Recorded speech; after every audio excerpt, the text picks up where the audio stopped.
I'm standing in a briefing room that feels like a pressure cooker, and for the first time in decades, the unthinkable isn't just a what if, it's a countdown. You've heard the rumors about Operation Epic Fury, but what they aren't telling you on the nightly news is that the target isn't just a city or a base, it's an island. Kharg Island. Imagine a tiny piece of land, barely 5 miles long, that holds the pulse of the global economy in its hands. Now, imagine 50,000 of our elite troops on high alert, waiting for a single word from the White House to initiate what could be the most daring ground invasion of the century. Is Donald Trump actually planning to seize Iran's primary oil lifeline? Or is this the ultimate game of high-stakes poker? I've been digging into the movements at the Pentagon and the whispers from the Persian Gulf, and the picture being painted is terrifying. If this goes south, the world as we know it changes overnight. The plan is real, the troops are ready, and the clock is ticking. For weeks, the name Operation Epic Fury has been whispered in the halls of power, but it recently exploded into the light. From what I'm seeing, this isn't just another air campaign. We've all seen the strikes on radar sites and runways, but you don't put 50,000 boots on high alert just to watch from the sky. Kharg Island is the golden goose. It handles nearly 90% of Iran's oil exports. If we take it, we don't just win a battle, we put a literal chokehold on the regime's entire survival. But here's the catch. The island is a fortress. It's bristling with anti-air batteries and nestled just 20 miles from the Iranian mainland. My sources are saying the 11th Marine Expeditionary Unit is already positioning itself in the Middle East, joined by elements of the 82nd Airborne. This is the tip of the spear energy. Trump has been quoted saying, "Maybe we take it, maybe we don't." But the movement of heavy armor and amphibious groups tells a much more aggressive story. We are looking at a potential D-Day scenario in the Persian Gulf, where the goal isn't just to destroy, it's to occupy. But why this specific island, and why now? To understand the gravity of the 50,000 troops on standby, you have to look at the map. Kharg Island isn't just a piece of rock, it's a floating vault. For decades, the regime has used this hub to bypass sanctions, fueling their operations across the Middle East with the billions generated right here. By March 2026, the status quo was officially dead. When Operation Epic Fury launched on February 28th, the goal was to dismantle the leadership, and it worked.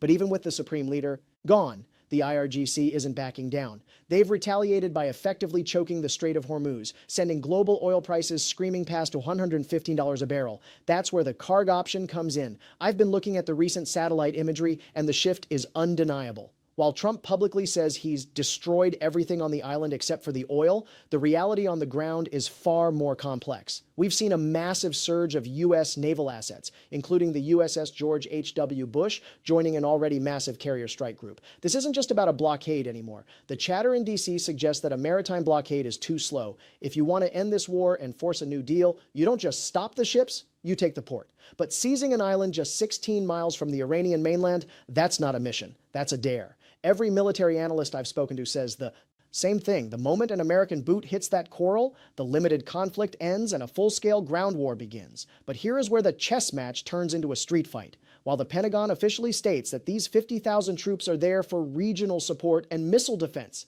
the intelligence I'm tracking suggests a much more targeted mission. You see, since the start of Operation Epic Fury on February 28th, the U.S. has already wiped out the Iranian Navy and shredded their air defenses.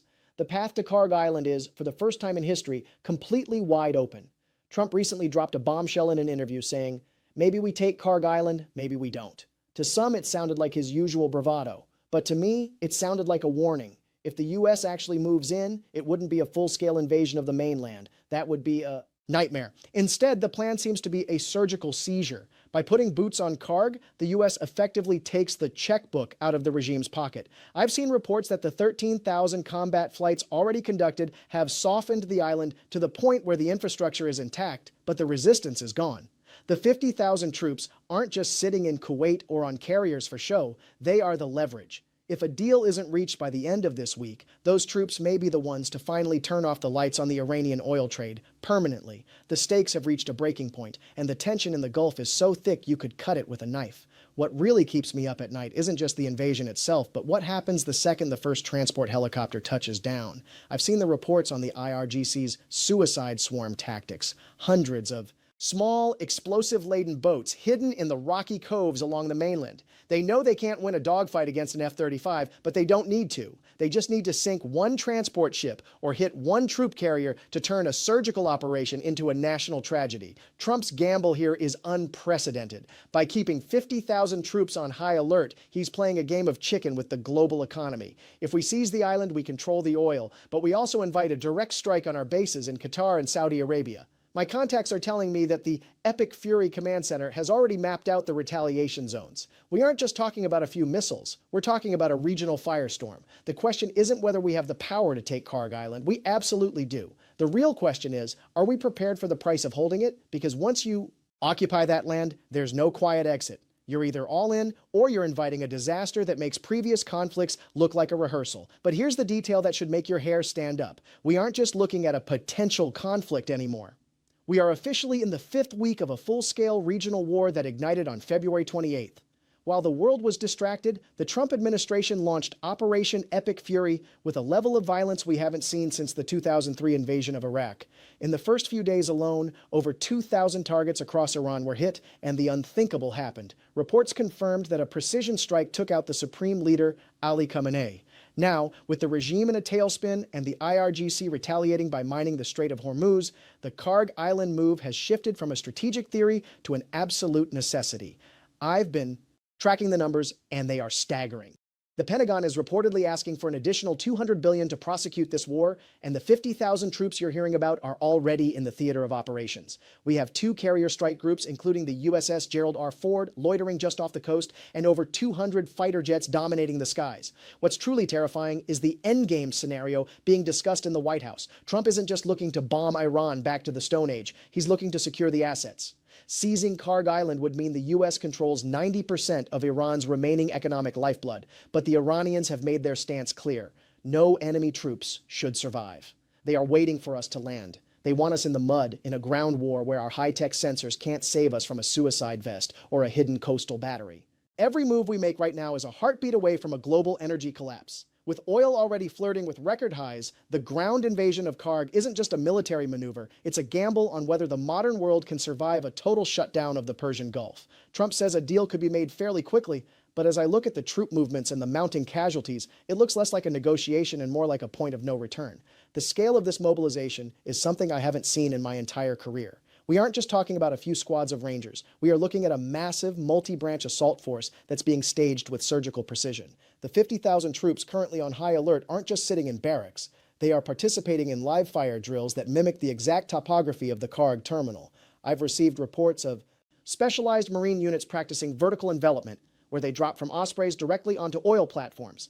This is a clear signal that the mission objective isn't just to neutralize the threat, but to capture and operate the facility. But there's a darker side to this Epic Fury strategy that the Pentagon won't discuss openly. If we take Kharg, we become responsible for it. We become the target. I've seen classified assessments suggesting that the moment American flags are raised over the Kharg jetties, the Iranian ghost cells across the region will be activated. We're talking about sleeper cells in neighboring countries, unconventional drone swarms, and cyber attacks designed to blink out the power grids of our allies. The pressure on Trump right now is immense. On one hand, his advisors are telling him that seizing the island is the only way to end the war on American terms and stabilize the global oil market. On the other hand, the intelligence community is warning that this could trigger a forever war on steroids. I was looking at the logistics logs yesterday, and the amount of medical supplies and body bags being moved to the front lines is a haunting reminder of the cost of a ground invasion. The rhetoric is reaching a fever pitch. Trump is calling it the greatest peacemaking move in history, while the remaining IRGC leadership is calling it the entrance to a graveyard. As I sit here looking at the deployment maps, one thing is certain. The 50,000 soldiers on that line aren't just there for a photo op. They are standing on the edge of a localized conflict that is rapidly spiraling into a global catastrophe. We are one order away from the largest amphibious assault since the Korean War, and once those ramps drop, there's no hitting the undo button. I've been tracking the movement of the heavy metal, the massive transport ships like the USNS Watkins, and they aren't just carrying rations, they are loaded with specialized equipment for energy infrastructure defense. This tells me the plan is far more permanent than a simple raid. If those 50,000 troops land, they aren't just there to clear out the IRGC, they are there to act as the world's most heavily armed oil technicians. The strategy seems to be seize the island, repair the damage from the initial epic fury strikes, and restart the flow of oil under US supervision to stabilize the global market. But can you imagine the optics? We're talking about an American military occupation of a sovereign nation's primary economic organ. The diplomatic cables I'm hearing about are frantic. China, which relies heavily on that Iranian crude, is reportedly moving its own naval assets into the Indian Ocean. This is how a regional conflict turns into World War III. While we're focused on the 50,000 boots on the ground, there's a shadow war happening in the deep sea. My sources say that the U.S. Navy has detected unidentified submarine activity near our carrier strike groups. Inside the West Wing, the debate is reportedly vicious. Some are calling for an immediate go order to end the economic bleeding of the $115 per barrel oil crisis. Others are terrified that Kharg Island will become an Alcatraz in the Gulf, a place where our soldiers are trapped, surrounded by a hostile mainland with no way out but through a sea of fire. I'm looking at the latest satellite pings, and the troop transport planes are landing at a rate of 1 every 10 minutes in nearby Allied bases. The staging is complete. The softening of the target is done. Trump is standing at the podium, his finger hovering over the most consequential decision of his presidency. The question isn't whether we can take the island in an afternoon, it's whether we can survive the night that follows. Every sensor, every drone, and every soldier is locked and loaded, waiting for the words that will either end this war or set the entire Middle East ablaze. I've been staring at the tactical overlays of the Kharg coastline, and there's a detail that most people are completely missing. The island is surrounded by deep water trenches, making it a natural fortress against traditional landing craft. This means if those 50,000 troops move in, we're looking at a massive airborne and air assault operation, the kind of mission where everything has to go right in the first 60 seconds. I've heard whispers that the 101st Airborne has been practicing cold loading drills, preparing to seize the island's airbase and the main terminal simultaneously. But here is the real kicker: the Iranian area denial strategy. They've spent decades preparing for this exact moment. They aren't just going to fight us on the beaches, they've reportedly rigged the entire oil infrastructure with deadman explosives. If we get too close, they might just blow the whole thing sky high, creating an environmental disaster that would shut down the Persian Gulf for a generation. It's a scorched earth policy that puts Trump in an impossible position. Does he send in the special operations teams first to disable the charges, or does he rely on the sheer shock and awe of 50,000 troops to overwhelm the defenders before they can flip the switch? I've been talking to former intelligence officers who say the epic fury planners are working around the clock to solve this puzzle. The tension is so high that even the smallest mistake, a nervous pilot, a stray drone, a misunderstood signal, could ignite the great fire everyone has been fearing. Meanwhile, back home, the political clock is ticking just as fast as the military one. Every day these troops sit on high alert, the cost runs into the hundreds of millions. The pressure to do something is becoming unbearable. I'm seeing reports of massive protests and counter-protests as the American public realizes we are on the verge of a conflict that could dwarf anything we've seen in the last 20 years. We are at the point of no return. The ships are in position, the planes are fueled, and those 50,000 soldiers are looking across the water at a target that could either be the key to victory or the gateway to a global catastrophe. I'm looking at the logistics of a prolonged occupation, and the math is chilling. Holding Kharg Island isn't just about the initial assault, it's about the shield. Once those 50,000 troops are on the ground, they become stationary targets for the thousands of ballistic missiles tucked away in the Zagros Mountains. I've seen the defense blueprints. The U.S. would have to maintain a permanent Iron Dome-style umbrella over the island 24/7 just to keep the oil flowing. The chatter among the higher-ups is that Trump is considering a corporate military hybrid approach. There are rumors of private contractors being ready to move in alongside the military to get the pumps moving within 72 hours of the seizure. It's a bold, almost business-like approach to warfare, but it treats a war zone like a hostile takeover of a Fortune 500 company. The problem is, a company doesn't shoot back with anti-ship missiles. I've also been monitoring the naval traffic in the region, and it's getting crowded. It's not just us and the Iranians anymore. British and French frigates are moving into escort positions, while Russian research vessels are hovering just on the edge of the exclusion zone. It feels like the entire world has its eyes on this 5-mile strip of land. Every night, the 50,000 troops on those carriers and at the bases in Kuwait are watching the horizon. They know that when the order comes, it won't be a quiet affair. It will be a wall of sound. The roar of the F-35s, the thunder of the naval guns, and the scream of the transport helicopters. We are standing at the absolute edge of history. One man's decision to secure an island could redefine global power for the next 50 years, or it could be the spark that finally burns the old world order to the ground. As I track these troop movements hour by hour, the silence from the White House is the loudest thing in the room. It's the silence that comes right before the storm hits. The scale of this mobilization has reached a point where it can no longer be hidden by routine exercise labels. My sources within the logistics hubs in Bahrain are reporting something unprecedented: the arrival of massive, prefabricated defensive barriers and mobile hospital units. You don't bring in that much medical capacity unless you're expecting a high-casualty environment. These 50,000 troops aren't just a deterrent anymore. They are a sitting powder keg. What's even more intense is the shift in Trump's rhetoric behind closed doors. Word is, he's tired of the cat-and-mouse games in the Strait. He wants a definitive end to the Iranian leverage over the West, and he sees Kharg Island as the ultimate off switch. But the intelligence community is screaming about the beehive effect. If we kick that door down, we aren't just fighting the soldiers on the island. We're inviting every pro-Iranian militia from Lebanon to Yemen to launch a coordinated strike on every American interest in the hemisphere. I've been analyzing the drone flight paths over the Persian Gulf for the last 48 hours. There's a massive blackout zone where U.S. electronic warfare planes are jamming everything. It's a classic precursor to a nighttime amphibious assault. The 50,000 soldiers on alert are likely split into waves. The first to seize, the second to secure, and the third to hold against the inevitable counterattack from the mainland.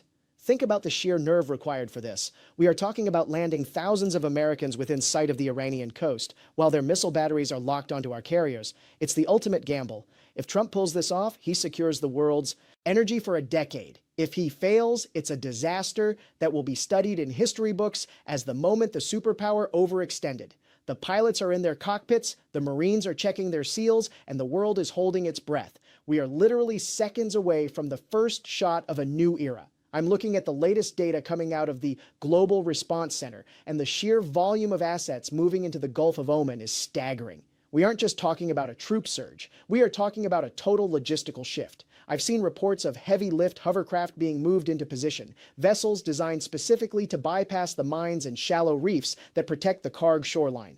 This isn't just about presence, it's about a direct, high-speed delivery of combat power. The 50,000 troops on high alert are now being told to prepare for sustained operations in a contaminated environment. That's a chilling phrase. It suggests the Pentagon is worried about the regime using non-conventional weapons the moment we breach their sovereign territory.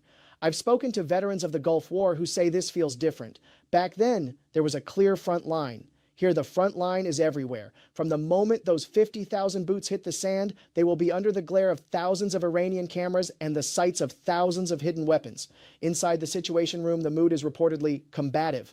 Trump is pushing for a resolution that doesn't drag on for years, but the generals are pointing to the map and showing him the reality of the Iranian wall. If we seize Kharg, we have to feed it, fuel it, and defend it against a swarm of drones that don't cost more than a few $1,000s each.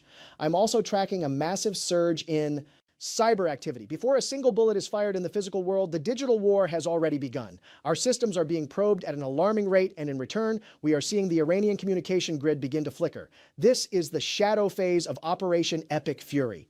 The 50,000 soldiers are the hammer, but the invisible electronic war is the hand that swings it. Every hour that passes without a stand-down order makes the invasion look less like a possibility and more like an inevitability. The pieces are all on the board, and the board is already on fire. I've just received word that the final go-no-go checklists have been distributed to the unit commanders across the fleet. This is usually the last step before the comms go silent. What's truly wild is the Asset Protection Directive that just leaked. It states that the 50,000 troops aren't just authorized to use lethal force to take the island. They are authorized to use overwhelming disproportionate response if the oil infrastructure is sabotaged. This means if the regime tries to burn the oil, Trump is prepared to let the leash off entirely. I'm looking at the flight decks of the carriers through high-res imagery, and the red shirts, the ordnance handlers, are working triple shifts. They are loading bunker busters and thermobaric munitions. Why? Because Kharg Island isn't just a surface facility, it's a subterranean labyrinth. Underneath those oil terminals are miles of reinforced concrete bunkers where the IRGC keeps its command and control. To take the island, these 50,000 soldiers won't just be fighting in the streets, they'll be fighting in the dark, hundreds of feet underground. The psychological pressure on these young men and women is unimaginable. They are sitting in the heat of the Gulf, knowing that the second they cross that line of departure, the global economy hangs in the balance. If they succeed, they are heroes who saved the West from an energy collapse. If they fail, they are the face of a conflict that could draw in every major power on the planet. I'm also seeing a strange movement of civilian tankers redirected to holding patterns off the coast of Oman. It looks like a ghost fleet waiting for the signal that the island is secure so they can move in and drain the reservoirs under American protection. This is the ultimate high-stakes heist on a national scale. The 50,000 troops are the security team for the biggest repossession in history. As night falls over the Persian Gulf, the engines are humming, the satellite links are glowing, and the command has been given to fix bayonets. We are no longer waiting for a plan, we are waiting for the impact. This is it, the final breathless moment before the world changes forever. I'm looking at a digital clock on the wall of the operations center, and the seconds are bleeding away. The order has been signed, the silence on the encrypted channels is deafening. Out in the dark waters of the Gulf, the 50,000 troops aren't just on alert anymore, they are in motion. I can see the heat signatures of hundreds of engines igniting simultaneously on my thermal feed. This isn't a drill, this isn't a bluff. Operation Epic Fury has reached its terminal phase. Trump's gamble is no longer a political headline. It's a physical reality hurtling toward the Iranian coast at Mach 2. As the first wave of stealth transports enters the dead zone of Iranian radar, I realize we aren't just watching a battle for an island. We are watching the funeral of the old world order. If those boots hit the sand and the oil keeps flowing, Trump cements a legacy of absolute dominance. But if the horizon lights up with the glow of 1,000 burning oil wells, we are looking at the start of a darkness that no one is prepared for. The screens in front of me are flickering with the first contact reports. The ghost fleet is moving in. The 50,000 are crossing the line. I'm holding my breath, waiting for the first flash of light to break the night sky over Kharg. The door is being kicked down, and once we step through, there is no coming back. The world is about to find out exactly what epic fury looks like, and God help us all if the gamble fails. Stay tuned, because the next update won't be a report. It'll be history.